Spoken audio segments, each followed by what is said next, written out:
के वफादार है उलमाए देवबंद, इस्लाम के गमखार है उलमाए देवबंद। ऊपर से जो तर्जमा आ रहा है, अल्लाह फरमा रहे हैं कि जो अल्लाह और उसके रसूल की इताअत करता है, जो लोग करते हैं, तो ये लोग इनाम के मुस्तहिक़ हैं और अल्लाह उनके ऊपर अपनी नेमतें नाज़िल फरमाता है। हम लोग सूरह फातिहा में भी इस बात का अल्लाह से मुतालबा करते हैं, दुआ करते हैं कि अल्लाह हमें उनका रास्ता चला, सिरातल लज़ीना अन्अमता अलैहिम, उन लोगों का रास्ता जिन पर आपने इनाम नाजिल फरमाया, जिनके ऊपर आपका इनाम होता है। अब किनके ऊपर इनाम होता है, ये तो सवाल है। तो सूरह फातिहा में उसका जवाब नहीं दिया गया, मगर सूरह नसा में उसका जवाब है। सूरह निसा में उसका जवाब अल्लाह ने दिया है कि ये हैं वो लोग जिनका तज़किरा तुम सूरह फातिहा में पढ़ के आए हो, जिनके बारे में दुआ करके आए हो कि अल्लाह हमें इनके रास्ते में चला जिन पर तेरा इनाम हुआ है। तो लो अब हम तुम्हें बताते हैं कि किन किन पर हमारा इनाम होता है। तो ये लिस्ट उसी की है जिसका बयान हो रहा है। नबीयीन, सिद्दीकीन, शुहदा, सालिहीन, 4 तबक़ात हैं। तो अल्हम्दुलिल्लाह 3 तबक़ों का मुख्तसर अल्फाज में उसकी तशरीह हो चुकी और ग़ालिबन आपकी समझ में बात आ गई होगी। जैसे कि गुज़िश्ता जुमा को मैंने शुहदा के बारे में आपसे अर्ज़ किया कि आखिर शहीद बोलते किसको हैं। हम लोग तो बहुत शहीद करते हैं, मगर हम लोग समझते नहीं हैं इस्लाम में शहादत की क्या अज़मत है और ये क्या चीज़ है, शहीद होता कौन है। तो उम्मीद है कि गुज़िश्ता जुमा की बातों से आपने कुछ रोशनी हासिल की होगी। आज हम आपके सामने सालिहीन की बात रखें। सालिहीन किसको बोलते हैं? सालिहीन कहते हैं अल्लाह के नेक बंदों को, जो मुत्तबए शरीयत होते हैं और जिनका हर काम अल्लाह और उसके रसूल के मुताबिक होता है, जो गुनाहों के करीब नहीं जाते। अगरचे वो मासूम नहीं होते हैं, लेकिन गुनाहों से हत्तल इम्कान बचने की कोशिश करते हैं।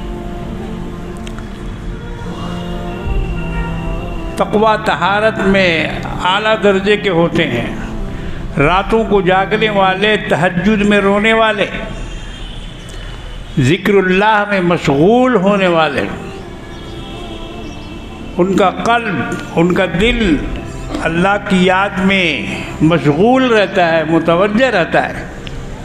चाहे वो खेती कर रहे हों, चाहे कारोबार कर रहे हों, चाहे दुकानदारी कर रहे हों, मगर वो अल्लाह की याद में लगे रहते हैं। ऐसे लोगों को सालिहीन कहा अल्लाह ने।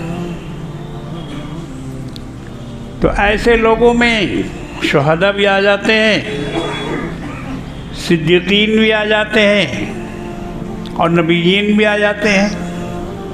थोड़ा थोड़ा फ़र्क है, इन चारों में थोड़ा थोड़ा फ़र्क है।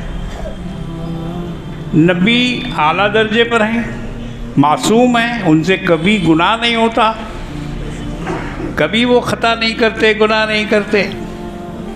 ये नबियों का मर्तबा है।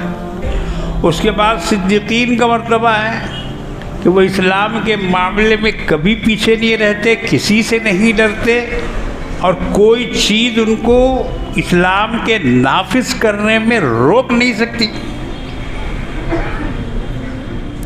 हज़रत सिद्दीक़ अकबर रज़ी अल्लाह ताला अन्हु के बयान में आपने सुना होगा, अल्लाह के रसूल के जानशी हुए, खलीफत रसूलुल्लाह।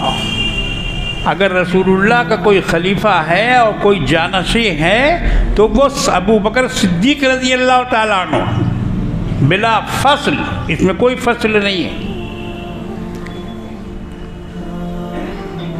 तो जब जानशी हुए और उम्मत ने इनके हाथ पर बैअत की तो इन्होंने पूरे तौर पर अपनी सिद्दीकियत का मुज़ाहरा किया, जो सिद्दीक़ के अलावा और कोई कर ही नहीं सकता था।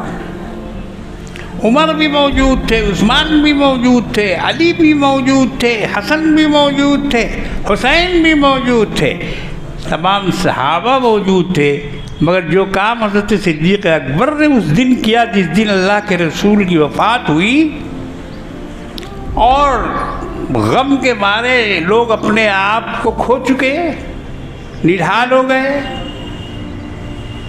उस वक्त सिद्दीक़ अकबर रज़ी अल्लाह ताला अन्हु ने उम्मत को संभाला, उमर को संभाला, उस्मान को संभाला, अली को और हसनैन को संभाला और कहा कि क्या तुम लोग इस तरह की बातें कर रहे हो कि रसूलुल्लाह ज़िंदा हैं, मरे नहीं हैं, फिर आएंगे। कुछ लोग ये भी कह रहे थे तो थोड़े दिन के लिए उनका इंतकाल हुआ है और फिर वो आएंगे। ये जोश मोहब्बत में बोल रहे थे, जोश मोहब्बत में कह रहे थे, मगर सिद्दीक़ अकबर रज़ी अल्लाह ताला अन्हु ने इन तमाम गर्द गुबार को झाड़ा। मैं उसको दोबारा रिपीट नहीं करना चाहता, आप सुन चुके हैं, मगर एक बात ये बता दूं कि जैश उसामा,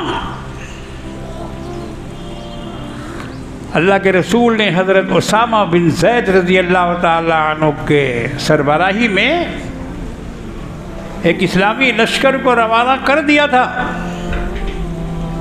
मुल्क शाम की तरफ, और उसका सरदार हज़रत उसामा बिन ज़ैद को बनाया था, जो बिल्कुल नौजवान थे और ना तजर्बाकार,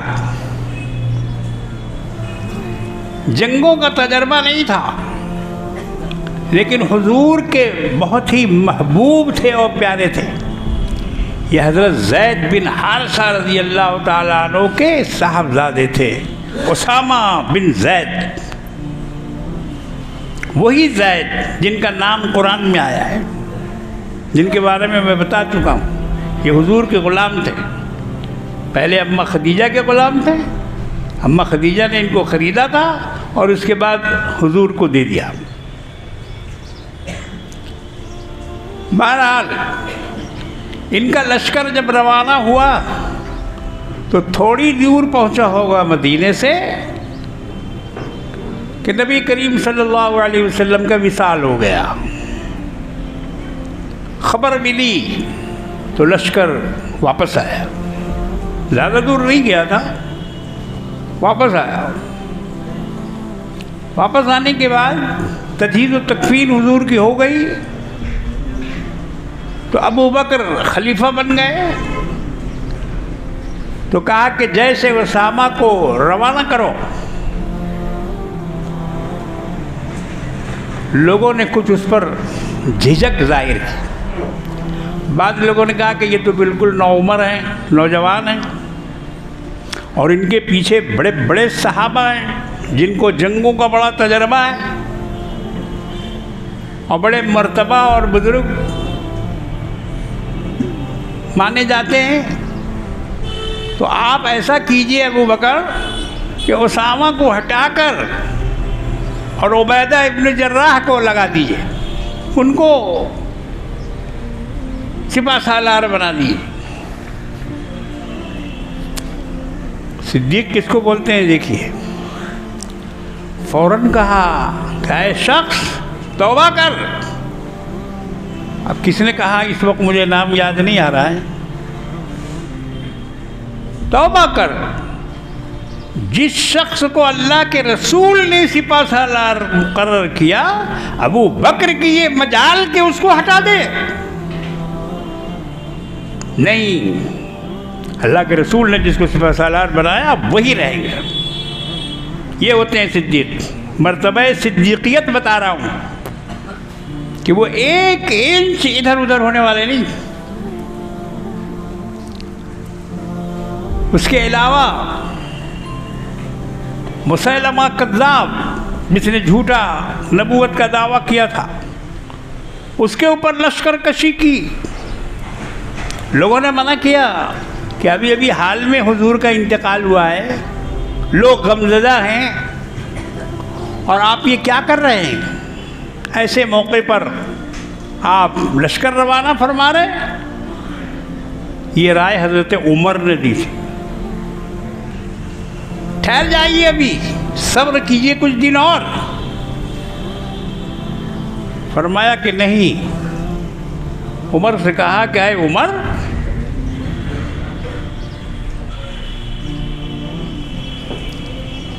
अजब्बारुन फिल जाहिलियती व खव्वारुन फिल इस्लाम।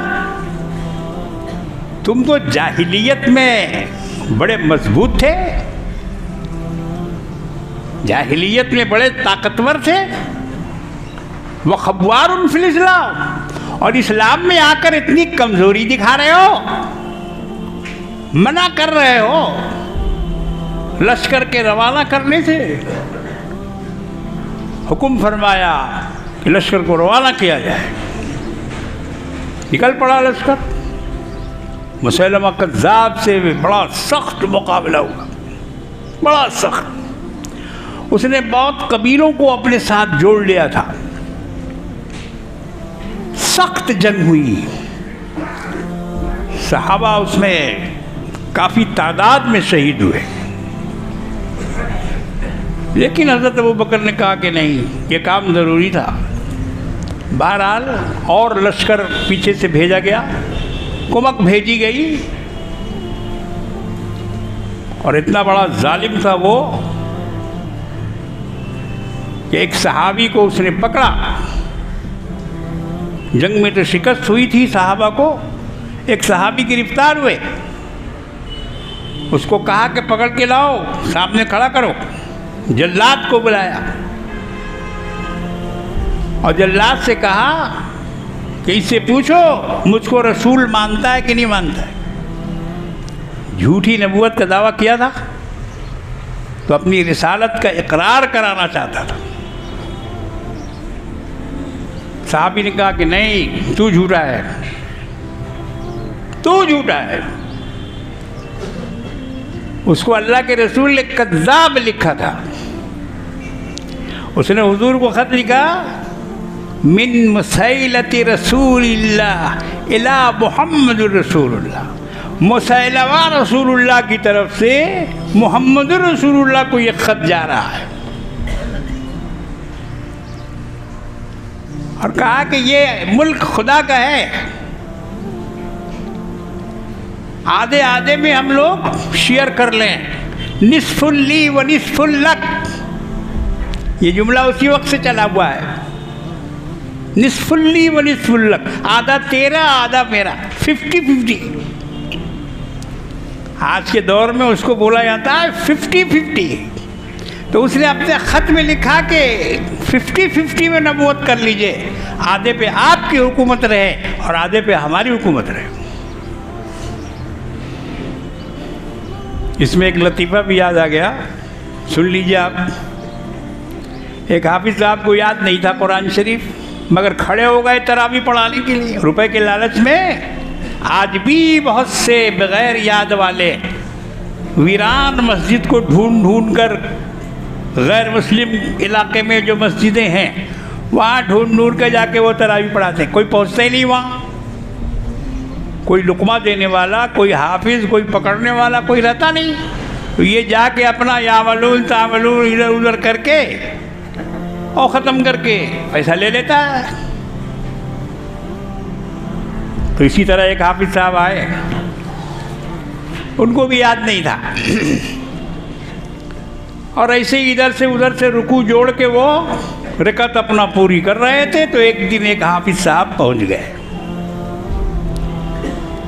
तो देखा कि ये तो बहुत गड़बड़ कर रहा। तो पीछे से उन्होंने जोर से खांसा उसको होशियार करने के लिए कि बेटा तुम गलत पढ़ रहे हो, हम तुमको लुक़मा देंगे। जब खांसा तो हाफिज साहब समझ गए कि आ गया कोई मेरे पीछे, तो उसको अरबी ज़बान ही में हाफिज साहब ने पढ़ते पढ़ते कहना शुरू किया, या अय्यतुल मुतनहना फला तुनहना निस्फुल ली व निस्फुल लक हाज़ा कौमुन जाहिलून। अल्लाहु अकबर। उसने अरबी में कहा कि ऐ खांसने वाले मत खांस, या अय्यतुल मुतनहना फला तुनहना, जो कुछ मिलेगा इसमें से आधा तेरा आधा मेरा होगा। निस्फुल्ली व निस्फुल्लक हाज़ा कौमुन जाहिलून। ये जो पीछे खड़े हैं ये तो सब के सब जाहिल कल्लट हैं। ये क्या समझे कि हम क्या पढ़ रहे हैं और वो क्या लुक़मा दे रहा है। तो ये निस्फुल्ली व निस्फुल्लक वहीं से चला। मुसलमा ने लिखा था कि आधे पे आपकी हुकूमत आधे पे हमारी हुकूमत। हुजूर ने उसको जब उस ख़त का जवाब दिया आग बगोला हो गया वो। हुजूर ने फरमाया मिम मुहम्मदिर रसूलिल्लाह, जो ख़त लिखा मिम मुहम्मदिर रसूलिल्लाह इला मुसैलमतिन कज़्ज़ाबिन, ये ख़त मोहम्मद रसूलुल्लाह की तरफ से है मुसैलमा कज़्ज़ाब को, जिसने झूठ दावा किया है नबी होने का। तो उसने उस सहाबी को खड़ा किया और कहा कि मुझको रसूल मानता है कि नहीं मानता है, मैं रसूल हूँ या नहीं। सहाबी ने कहा कि नहीं, तू रसूल नहीं है, तू कज़्ज़ाब है, तू झूठा है। जल्लाद को कहा कि इसका एक हाथ उड़ा दो। जल्लाद ने फौरन तलवार मारी, दाहिना हाथ कट के गिर गया। फिर पूछा कि मानता है कि नहीं मानता है। कहा नहीं, मेरे रसूल तो आकाए मौला जनाब मोहम्मद रसूलुल्लाह सल्लल्लाहु तआला अलैहि वसल्लम। जल्लाद को कहा कि इसका बायां हाथ भी काट, बायां हाथ भी काट दिया। बोल मानता है कि नहीं मानता। कहा नहीं, नहीं मानता हूँ। कहा कि इसके गोश्त के टुकड़े करो, बदन से और जगहों पे जहाँ जहाँ गोश्त है काटो। जल्लाद ने काटा और फेंका उनके सामने, और वो गोश्त का रोथड़ा तड़प रहा था, तड़प रहा था उनकी निगाहों के सामने। कहा कि बोल, अब भी बोल दे, तेरी जान छोड़ दूंगा। मैं रसूल हूँ या नहीं, मेरी रिसालत का इकरार करता है या नहीं। उसने कहा नहीं। कट कट के गोश्त गिरता रहा, मगर अल्लाह के उस बंदे ने, रसूल के उस गुलामों ने नहीं माना उसको, यहाँ तक कि वो शहीद हो गए। देखो ये लोग साबित कदम लोग हैं, इनका मर्तबा सिद्दीक़ियत से कम नहीं है, औलिया से कम नहीं है। ये सहाबी हैं जनाब मोहम्मद रसूलुल्लाह सल्लल्लाहु तआला अलैहि वसल्लम के। तो सालिहीन में ये सारे लोग शामिल हैं। अब हमने उसका एक गलत मतलब निकाल लिया है औलिया के नाम पर। औलिया अल्लाह की एक जमात हम लोगों ने बना ली, मगर हकीकतन जमात नहीं है। ऐसी किसी जमात का तज़किरा न कुरान में है न हदीस में है कि इनका एक ग्रुप हो औलिया अल्लाह, सिलसिला हो, बैत दर बैत हो, वो उनके खलीफा, वो उनके खलीफा, वो उनसे बैत, वो उनसे ये सब बात की चीज़ें हैं। शुरू में ये सब कुछ नहीं था। आज भी गुम्बद उसी मज़ार पर बना हुआ है कि जिसके बारे में मालूम है कि ये फलां है, और उनको औलिया कहकर पुकारा जाता है। मगर उस कब्रिस्तान में कितने औलिया हैं आपको मालूम है, जिन पर मज़ार नहीं बना हुआ है, गुम्बद नहीं बना हुआ है। वहाँ कोई चिराग लेके नहीं जाता, वहाँ कोई मोमबत्ती लेके नहीं जाता, वहाँ कोई चादर नहीं चढ़ाता, मगर एक से एक वली, एक से एक बुजुर्ग मदफून है वहाँ। मदफून है वहाँ। तो उनके ऊपर चूंकि गुम्बद नहीं है, वहाँ बरमदा नहीं बनाया गया, संगमरमर नहीं लगाया गया, कोई मुजावर के उला के नहीं बैठाया गया। और जहाँ संगमरमर लग गया, मुजाविर आके बैठ गया, उस पर गुम्बद की तामीर हो गई। अब वो बुजुर्ग के नाम से मशहूर हुए, अब वो औलिया अल्लाह कहलाए। मगर ऐसी कोई बात नहीं है, बगैर गुम्बद के भी औलिया अल्लाह है, बगैर गुम्बद के। पता नहीं मुसलमानों में कहाँ से ये मीनार गुम्बद और ये सब बनाने का रिवाज आया। कहते हैं कि भाई गुम्बद खजरा को देखिए ना, क्या दलील दिया, देखो गुम्बद खजरा। तो गुम्बद खजरा मज़ार के ऊपर थोड़ी है, मज़ार तो हुजूर का अम्मा आयशा के हुजरे में है, गुम्बद पर तो नहीं है, उसके ऊपर गुम्बद तो नहीं है। वो एक कमरा है जिसकी छत है और वो हुजरा है अम्मा आयशा सिद्दीक़ा रज़ी अल्लाह ताला अन्हा का। और फिर ये गुम्बद 650 बरस तक नहीं था, हुजूर की वफ़ात के 650 बरस तक नहीं था। अहमद रज़ा ख़ान ने भी अपनी किताब में इसको लिखा है कि ये गुम्बद पहले नहीं था। कब बना? जब मस्जिद की पुख्ता छत ढलाई हुई, छत बनी और नीचे नमाज की जगह कम होने लगी, तो नमाज के लिए लोग ऊपर जाने लगे।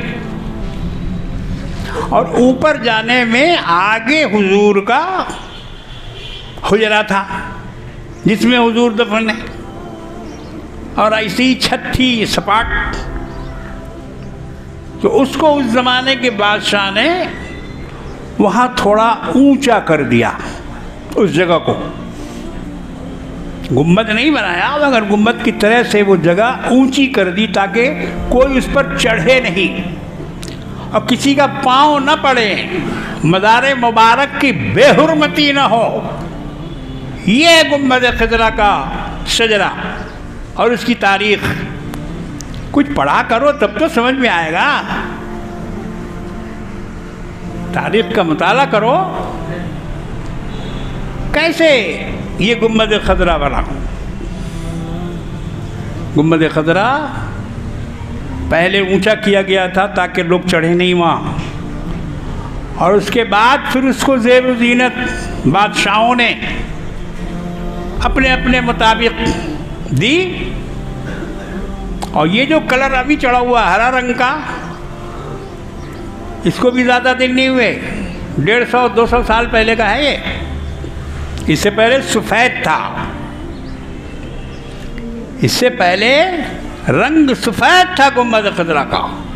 उस वक्त उसको गुम्बद बैज़ा बोलते थे, चमकता हुआ गुम्बद, रोशन सफ़ेद गुम्बद। मगर जब हरा रंग लगाया गया, अब ये गुम्बद खजरा हुआ। अब बहुत से हरी रंग की पगड़ी वाले और हरा कुर्ता और हरा दुपट्टा और हरी लुंगी, हरे भरे शाह, उसको कहो हरे भरे शाह हैं, सर से पांव तक बिल्कुल हरे भरे हो गए। और क्या दलील क्या देते? गुम्बद खजरा हरा है, मगर उसको मालूम नहीं कि ये कब हरा हुआ, किसने हरा किया। सुल्तान, तुर्की का सुल्तान कायबतबाई ने 200 साल पहले इस गुम्बद को सब्ज रंग लगवाया, क्योंकि सफ़ेद बहुत जल्दी मैला हो जाता था, गर्द गुबार से अट जाता था और बराबर उसकी सफाई करनी पड़ती थी, इसलिए उसने उसके रंग को चेंज कर दिया। मेरे बुजुर्गों और दोस्तों, मैं ज़रा दूर निकल गया अपने मजमून से, मगर बात वही है, औलिया के मज़ार पर गुम्बद बनाना और उसके साथ साथ जो अक़ीदों को जोड़ दिया गया है वो तो और गज़ब है। इसको दुरुस्त करो, अकीदों को दुरुस्त करो, बदअकीदों की बात मत सुनो। वो बदअकीदा है जो कहता है फलां बुजुर्ग सुनते हैं, वो बदअकीदा है जो कहता है या अली अल मदद, वो बदअकीदा है जो कहता है या गौस अल मदद। ये अल्फाज शिरकिया हैं, ये शिरकिया अल्फाज हैं। कभी किसी ने नहीं कहा या गौस अल मदद। मैंने आपको 2 सहाबी का वाक़या सुनाया जब उनको कत्ल करने के लिए खड़ा किया गया ग़ज़वे ज़ात रजीअ में, तो क्या दुआ मांगी? अल्लाहुम्मा बल्लिगना रिसालत रसूलिक मा यस्नउ बी। ऐ अल्लाह, हमारी हालत की खबर जनाब मोहम्मद रसूलुल्लाह सल्लल्लाहु तआला अलैहि वसल्लम को पहुंचा दे और उनको बता दे कि हमारे साथ ये लोग क्या कर रहे हैं। अगर उनका ये अकीदा होता कि दूर से पुकारने पर सुनते हैं रसूलुल्लाह, तो वो तो अल्लाह के रसूल को बराह रास्त खिताब करते, कहते या रसूल अल्लाह अल मदद। बेवकूफ़ो, तुम्हारी समझ में इतनी बात नहीं आती? हदीस पढ़ो, कुरान पढ़ो, कौन सा अकीदा दुरुस्त है, कौन सा अकीदा गलत है, उसको समझो। बहुत सारी बातें औलिया अल्लाह के नाम पर जोड़ दी गई। सुनते भी हैं, देखते भी हैं, मदद भी करते हैं, बेटा बेटी देते हैं जी, मिलता है। वो दाता, वो बाबा, वो गंज बख्श, वो गरीब नवाज, वो फला, वो चिला, उनकी बुजुर्गी में कोई शक नहीं है, लेकिन उनके अंदर ये सिफात, ये गलत है। बुजुर्गों को मानने का हुक्म है, बुजुर्गों से मांगने का हुक्म नहीं। जरा सी तो बात है, थोड़ा सा तो फर्क है। बुजुर्गों को मानो और मांगो अल्लाह से, क्योंकि जो बुजुर्ग वहाँ लेटे हुए हैं वो क्यों बुजुर्ग बने? अल्लाह से मांगने की वजह से बने, अल्लाह से ताल्लुक़ पैदा करने की वजह से उनको वली कहा जाता है। अला इन्ना औलिया अल्लाह ला खौफुन अलैहिम वला हुम यहज़नून।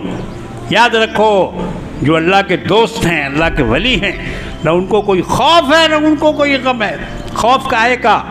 जिन चीज़ों को हम लोगों को खौफ होता है, हम जिससे डरते रहते हैं और हम जिसको सोच सोच कर गमगीन होते हैं, उनके पास ये चीज़ नहीं है। अल्लाह फरमाते हैं कि न उनको खौफ है, न किसी चीज़ से डरते हैं, न मरने से डरते हैं, न फरिश्ते से डरते हैं, न आज़ाब से उनको कोई ये है, गम है, कुछ नहीं है। वो तो बहुत मुतमईन है। हज़रत मौलाना अशरफ अली थानवी रहमतुल्लाह अलैह से किसी ने पूछा कि हज़रत, हम लोग अपने मामले में बहुत परेशान हो जाते हैं, समझ में नहीं आता है क्या करें क्या नहीं करें, मगर अल्लाह वाले जो होते हैं वो बहुत मुतमईन होते हैं, इनके यहाँ बड़ा इत्मीनान होता है, ये किसी चीज़ के बारे में परेशान नहीं होते। हज़रत थानवी बहुत मुख्तसर जवाब देने वाले थे, इतने ज़हीन थे और इतने काबिल थे, हकीमुल उम्मत इनको कहा जाता है। 1000 से ज़ायद उन्होंने किताबें लिखी हैं हर मौजू पर। बहुत बड़े आलिम दीन, बहुत बड़े बुजुर्ग। तो उनसे पूछा कि हज़रत, हम लोग बहुत जल्दी परेशान हो जाते हैं, मगर अल्लाह वालों को देखते हैं कि ये लोग बहुत इत्मीनान से रहते हैं, इनके यहाँ परेशानी नहीं देखी जाती। फरमाया कि देखो, तुम्हारे यहाँ तजवीज़ है और अहलुल्लाह के यहाँ तफवीज़ है। सुभान अल्लाह, 2 ही लफ्ज़ तो बताया और इसी में सब कुछ समेट के रख दिया। तुम्हारे यहाँ तजवीज़ है और उनके यहाँ तफवीज़ है। तजवीज़ के माने प्लानिंग, प्लानिंग, ये करेंगे वो करेंगे, अब ऐसा करेंगे, ऐसा होगा तो ऐसा करेंगे। जी हम तजवीज़, बच्चा को डॉक्टर बनाएंगे और उसको फलां को ये बनाएंगे और फलां, ये सब हमारी तजवीज़ात होती है कि नहीं होती है? हज़रत थानवी ने फरमाया कि भाई तुम्हारे यहाँ तजवीज़ है और हमारे यहाँ तफवीज़ है। तफवीज़ कहते हैं सपुर्द कर देना। तफवीज़ के माने सपुर्द कर देना। तो मतलब ये हुआ कि अहलुल्लाह जो होते हैं वो तजवीज़ नहीं करते बल्कि सपुर्द कर देते हैं। जो आप चाहें, जो आपकी मर्ज़ी, जो आपका हुक्म, जो आपका फैसला, हम उस पर राज़ी हैं। ये अहलुल्लाह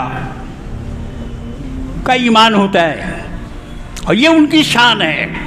अला इन्ना औलिया अल्लाह ला खौफुन अलैहिम वला हुम यहज़नून। इसीलिए अल्लाह ने फरमाया उनके यहाँ तफवीज़ है। और हम लोग तरह तरह के मंसूबे बनाते रहते हैं और जब उस मंसूबे में नाकाम हो जाते हैं, जिस बेटा को सोचा था कि डॉक्टर बनाएंगे वो बन गया पॉकेट मार, पॉकेट मार बन गया, वो बन गया पत्ताखोर। ये अब बोलो कितना धक्का लगेगा कि अरे हम क्या सोचा था और ये क्या हुआ, है ना?